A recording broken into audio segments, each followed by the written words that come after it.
Bonsoir. La pandémie de Covid-19 continue de s'étendre dans le monde. Près de 2 millions de personnes sont désormais atteintes et plus de 121 800 personnes en sont décédées. À ce jour, 465 000 personnes sont guéries. Les États-Unis sont le pays le plus touché au monde, avec près de 585 000 cas, dont plus de 24 000 décès. L'Europe reste très fortement impactée, avec près d'1 million de cas et plus de 80 000 décès. L'Espagne enregistre plus de 173 000 cas et plus de 18 000 morts. En Italie, l'épidémie se poursuit, mais ralentit, avec près de 160 000 cas et près de 20 500 morts. Ce soir, en France, nous avons passé le cap des 100 000 cas confirmés de Covid-19 et Santé publique France décompte donc 103 573 cas, soit 5 497 de plus qu'hier. Depuis le début de l'épidémie, 71 903 personnes ont dû être hospitalisées. Ce soir, 1206 établissements de santé rapportent que 32 292 personnes sont encore hospitalisées pour une infection par Covid-19. En 24 heures, 1965 nouvelles admissions ont été enregistrées. Cela représente encore une hausse, certes modeste, de 179 malades par rapport à hier, car il y a aussi beaucoup de sorties.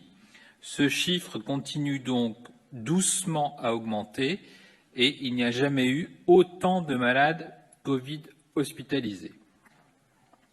Cependant, il y a 6 730 patients nécessitant des soins lourds en réanimation.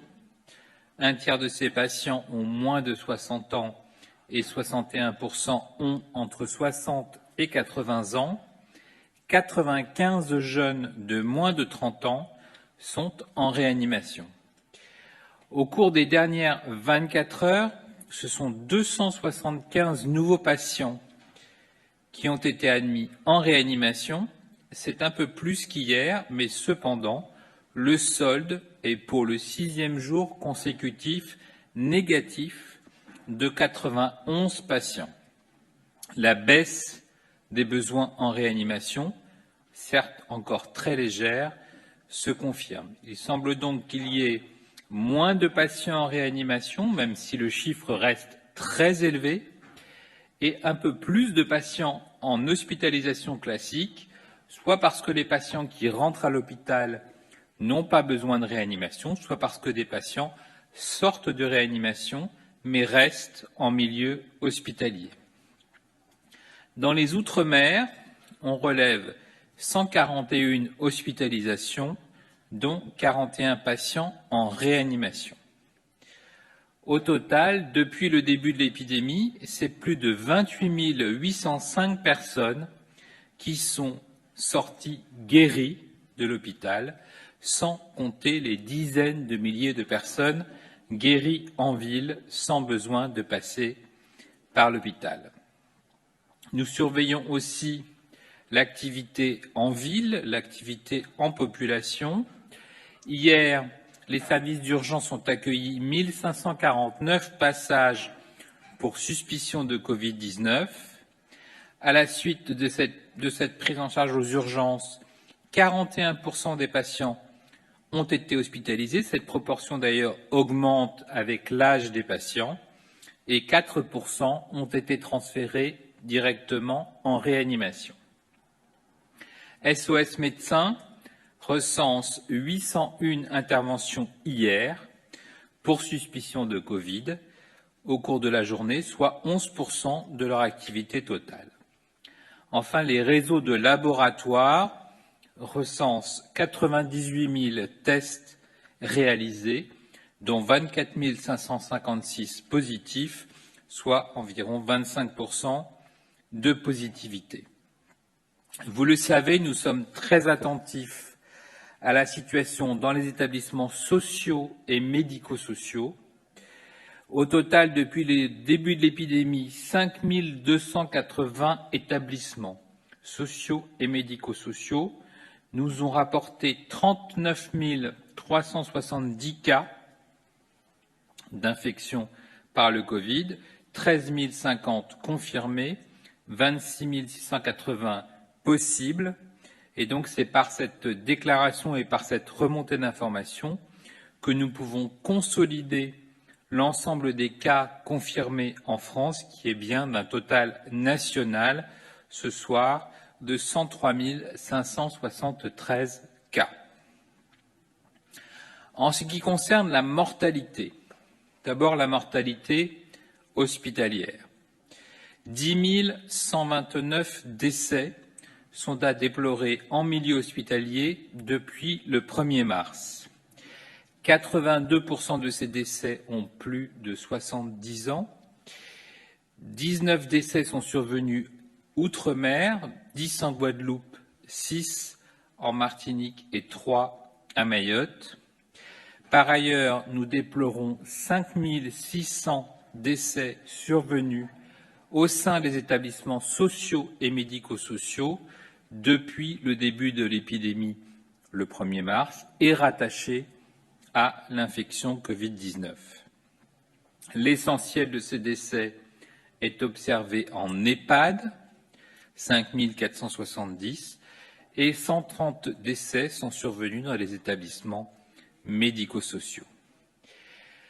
Depuis le 1er mars, en additionnant les décès à l'hôpital et les décès survenus en établissements sociaux et médico-sociaux, nous déplorons donc un total de 15 529 décès dans notre pays en lien avec l'épidémie. Vous le savez, en plus des décès survenus à l'hôpital et des décès survenus en établissement de type institution, il y a aussi des décès qui surviennent en ville, à domicile, et donc tous ces décès font l'objet d'une surveillance par l'INSEE, qu'on appelle de la mortalité toute cause. Cette mortalité sera disponible en détail demain, mais je peux déjà vous donner des informations concernant les analyses, les premières analyses de certificats de décès qui portent sur près de 6 000 certificats de décès analysés. La moyenne d'âge des personnes décédées est de 81 ans. 68% de ces personnes présentaient des comorbidités, c'est-à-dire des pathologies sous-jacentes de type pathologie cardiaque, hypertension artérielle sévère, pathologie neurodégénérative, diabète ou cancer. La pandémie de Covid-19 est donc toujours active. Depuis quelques jours, nous observons un plateau, un ralentissement du nombre d'admissions et même une légère diminution du nombre de patients en réanimation. Grâce à vous, grâce à vos efforts, grâce au confinement, nous avons limité la diffusion du virus. Nous devons poursuivre nos efforts, poursuivre l'application stricte des gestes barrières, des mesures de distanciation physique, toujours plus d'1 mètre, des mesures de distanciation sociale et surtout notre objectif de réduction des contacts pour freiner toujours plus vite et plus fort cette épidémie. Nous restons tous mobilisés, vous le savez, pour assurer des soins de qualité et nous sommes conscients des besoins. Nous nous efforçons à chaque fois d'y répondre. Un petit point important pour le quotidien, pour lutter efficacement contre la maladie et pour éviter tout risque de transmission, les règles de gestion des déchets ont été mises en place. Il est important de mettre les masques, les mouchoirs, les lingettes, les objets contaminés ou souillés dans un double sac plastique pour les ordures ménagères, en stockant ces déchets pendant 24 heures avant de les jeter ils ne doivent pas donc être éliminés dans un circuit dédié au recyclage. Je voudrais maintenant attirer votre attention sur un point très important. Il est évidemment fondamental de prendre en charge correctement tous les patients atteints de Covid-19, mais il est aussi fondamental pour notre pays de prendre en charge tous les malades, qu'ils aient des pathologies aiguës ou qu'ils aient des pathologies chroniques, qu'ils aient des soucis psychologiques. Tout le monde doit être assuré d'un suivi de qualité. Les patients qui ont un problème de santé aigu, une douleur thoracique, une urgence, un accident vasculaire cérébral, une suspicion de malaise grave, doivent évidemment, si c'est une urgence vitale, appeler le 15. Si vous êtes inquiet pour votre santé, vous pouvez aussi appeler votre médecin traitant. Enfin, si vous avez une pathologie chronique qui nécessite un suivi, nous vous incitons à appeler votre médecin traitant, à contacter le service hospitalier qui vous suit et réciproquement. J'invite également les médecins traitants, les services hospitaliers qui suivent des malades lourds, chroniques, qui nécessitent des suivis, à prendre de leurs nouvelles et à leur proposer des contacts, des rendez-vous, des bilans et ainsi à reprendre le suivi médical indispensable. De même, grâce aux efforts collectifs de l'ensemble des acteurs de la chaîne du prélèvement et de la greffe, des patients en attente d'une transplantation continuent à être greffés malgré le contexte très difficile que nous connaissons. C'est le signe d'une forte motivation et d'un engagement que nous saluons. Bien que ralenties, les activités de prélèvement et de greffe d'organes et de tissus se poursuivent. L'Agence de la biomédecine et le ministère des Solidarités et de la Santé, conscients des besoins des patients en attente de greffe et des conséquences du ralentissement de l'activité, continuent à se mobiliser dans cette période exceptionnelle. Nous sommes tous concernés, nous avons toutes et tous un rôle à jouer et j'insiste encore une fois ce soir, personne ne doit perdre des chances, personne ne doit être moins bien soigné en France, même si nous sommes confinés, même s'il y a une épidémie, il faut appeler votre médecin traitant et continuer votre suivi si vous avez besoin d'une prise en charge spécialisée. Une nouvelle fois, je tiens à toutes et tous vous remercier des immenses efforts que vous réalisez chaque jour, que vous soyez mobilisés auprès des malades, en soutien à tous les soignants de France, ou même chez vous, en respectant rigoureusement le confinement. Vous êtes tous très utiles et très actifs contre la diffusion du coronavirus. Ce n'est qu'ensemble que nous pourrons avancer. Je vous remercie de votre attention. Une première question de France O. Est-ce qu'on peut envisager un assouplissement du confinement sur l'île de la Réunion, où les liaisons aériennes sont quasiment interrompues, sachant que l'épidémie semble marquer le pas depuis plusieurs jours avec 3 personnes en réanimation lundi? Alors, le fait que l'épidémie marque le pas est une excellente nouvelle, mais le président de la République l'a rappelé, je crois, nous sommes tous confinés et des différences de prise en charge selon les territoires ne seraient pas cohérentes avec cette démarche de confinement qui est une démarche générale de réduction du risque de contact. Donc, s'il y a des territoires moins touchés, tant mieux pour ces territoires, et c'est une bonne nouvelle. Mais je pense qu'on ne peut pas aujourd'hui, compte tenu de la situation, différencier des approches selon les départements. Hospimédia, le département du Haut-Rhin a pris l'initiative de lancer le dépistage sérologique dans les EHPAD à grande échelle sans attendre la validation définitive d'un test. Qu'en pensez-vous?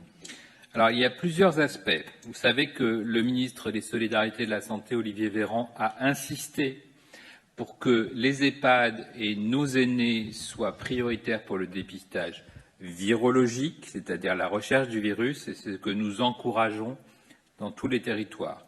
Il y a aussi des études qui se mettent en place pour acquérir des connaissances scientifiques par sérologie. L'idée est de récupérer des données de séroprévalence.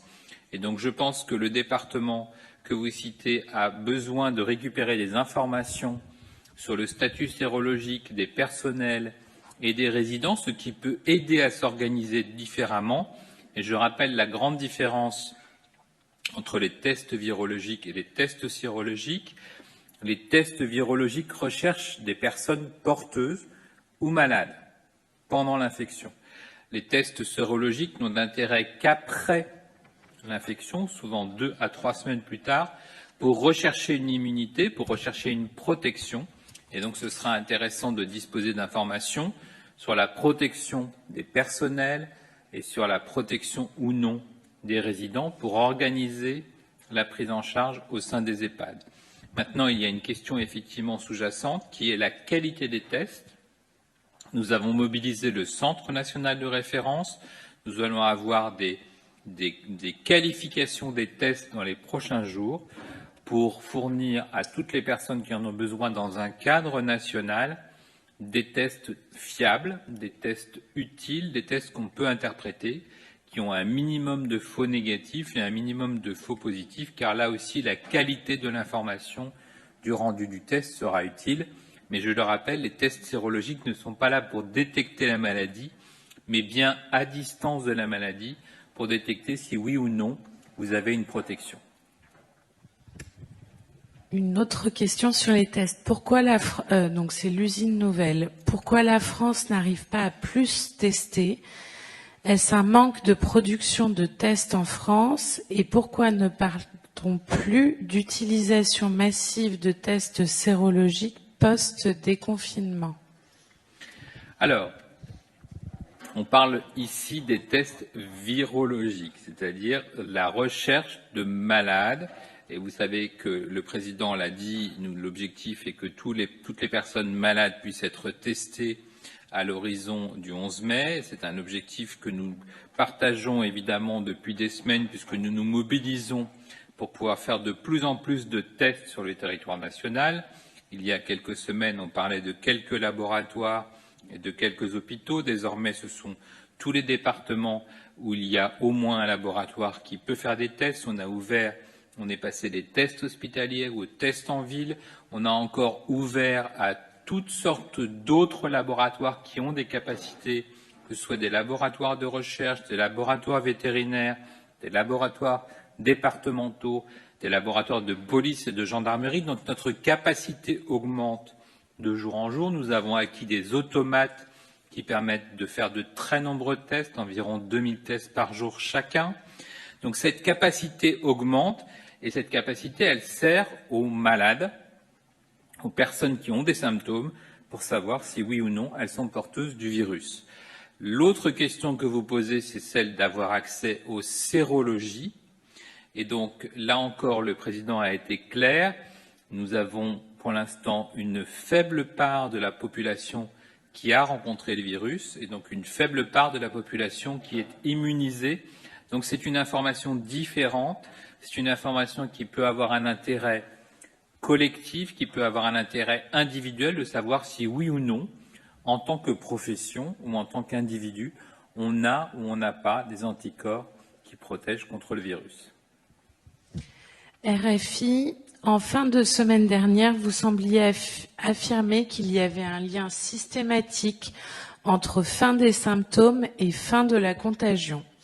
Or, des données en Corée comme en Chine montrent que des tests nasaux en sortie d'hôpital peuvent être négatifs et le virus peut réapparaître. Sachant cela, quelle est la doctrine en France? Quels sont les prérequis pour qu'une personne malade puisse sortir de l'hôpital? Alors, c'est une question peut-être de débat scientifique, mais il faut savoir que quand on cherche le virus, ça peut paraître étrange, on cherche en fait son patrimoine génétique, des traces de son ADN, ou plutôt de son ARN. Et donc, ce n'est pas la preuve que le virus est vivant, on l'a trouvé dans de très nombreuses infections virales. On peut garder des fragments du virus et avoir des tests qui restent positifs, notamment dans les selles. Et donc, la preuve de la contagiosité est différente de la preuve de la présence du virus. Donc, quand on fait un suivi scientifique de la charge virale, et ça a été fait par de nombreuses équipes françaises, on voit cette charge virale qui descend, la quantité de virus qui descend de jour en jour, qu'on soit en ville ou qu'on soit à l'hôpital. Donc, en ville, parce qu'on suit des patients et on les teste tous les jours parce qu'ils sont d'accord pour être testés, pour être suivis, et on voit qu'ils s'améliorent tout seuls, sans passer à l'hôpital. Et puis les plus graves, ceux qui ont été hospitalisés, notamment en réanimation, ont bénéficié aussi de ces tests et on a vu, avec ou sans traitement, cette charge virale disparaître. Donc on a beaucoup d'éléments scientifiques en France pour démontrer que l'évolution naturelle ou l'évolution sous traitement s'accompagne d'une diminution de la charge virale.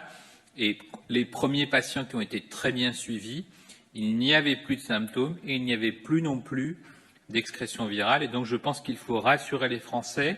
Quand nous avons une guérison clinique stable, il n'y a plus d'argument pour une contagiosité, ce d'autant qu'on est plus symptomatique, qu'on ne tousse plus, qu'on n'éternue plus, et donc le risque est beaucoup plus faible. Et puis surtout, c'est un renforcement, on va dire, de précaution des mesures d'hygiène que l'on demande toujours à un malade qui sort de l'hôpital ou qui sort d'une infection virale, d'être très attentif à son hygiène personnelle, au lavage des mains en particulier, comme d'habitude, comme après toute infection virale, pour éviter toute transmission. Mais il ne faut probablement pas encourager cette idée de penser que toutes les personnes qui sortent de l'hôpital restent contagieuses, parce que ce n'est pas le cas lorsqu'elles sont suivies sur la charge virale.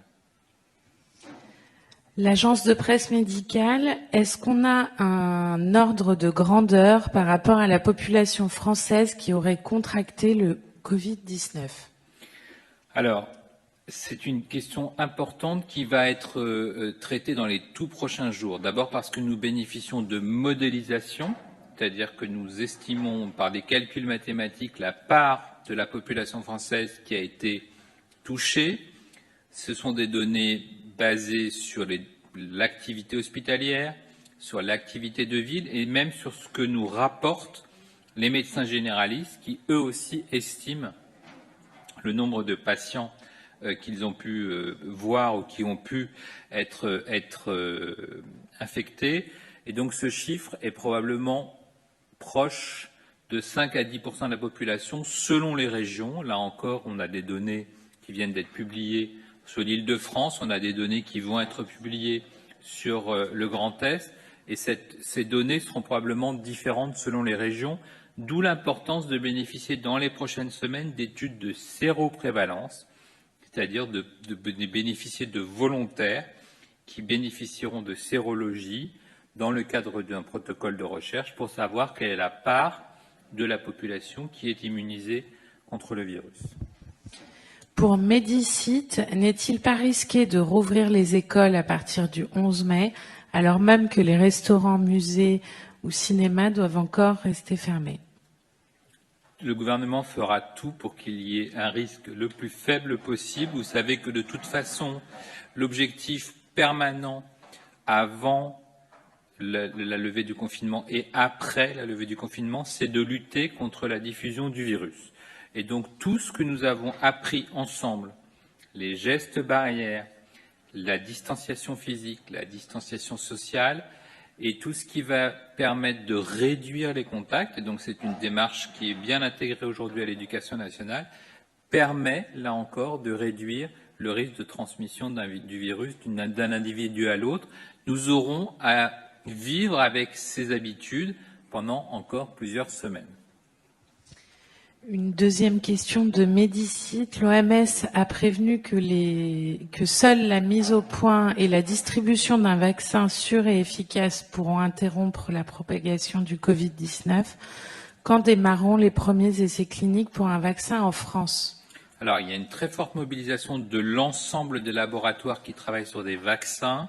Ce que disent aujourd'hui ces laboratoires, c'est qu'ils pourraient commencer les études de phase 1 chez l'homme au deuxième semestre 2020 pour une mise à disposition du vaccin en 2021. Donc évidemment, la France, qui est très active sur l'ensemble des protocoles de recherche médicamenteuse et en particulier vaccinale, sera certainement candidate à être un des pays qui accueilleront les essais de phase 1, donc les premiers essais chez l'homme, chez des volontaires, pour tester l'efficacité du vaccin. Pour CNews, il est question de laisser confiner les personnes âgées après le 11 mai. A-t-on des précisions sur l'âge? Quels sont les critères? Est-ce que c'est le médecin traitant qui va décider du confinement prolongé? Alors, je dirais que c'est une démarche vraiment double. Il faut que les personnes, et je crois qu'elles l'ont parfaitement compris, qui ont des facteurs de risque multiples, que ce soit des facteurs de risque liés à l'âge, on sait que la pathologie est plus grave en fonction de l'âge, ou liés à la présence d'une pathologie, le diabète par exemple, ou une obésité morbide, ou une décompensation cardiaque, ou une décompensation respiratoire, ce sont des personnes qui sont considérées comme fragiles et elles le savent, elles ont bien compris aujourd'hui qu'elles devaient être extrêmement attentives à respecter l'ensemble du confinement. De la même façon, et c'est pour ça que j'ai encouragé ces personnes à appeler leurs médecins traitants et les médecins traitants à les appeler volontairement aussi, pour qu'elles discutent ensemble, d'une part du suivi le plus adapté à leur pathologie, et d'autre part aux conditions justement à respecter pour le confinement. Donc je pense que c'est une démarche individuelle, c'est une démarche collective, puisque vous savez que le président a été très clair, il faut que nous protégions au mieux, de la façon la plus adaptée possible, les personnes les plus vulnérables.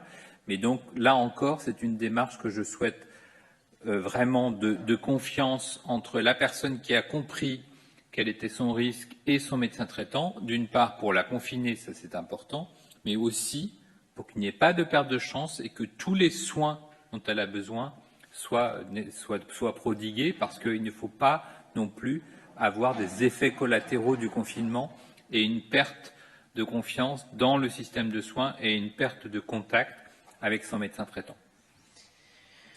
RMC, sur les décès Covid à domicile, est-ce qu'il est possible d'avoir des remontées région par région assez rapidement?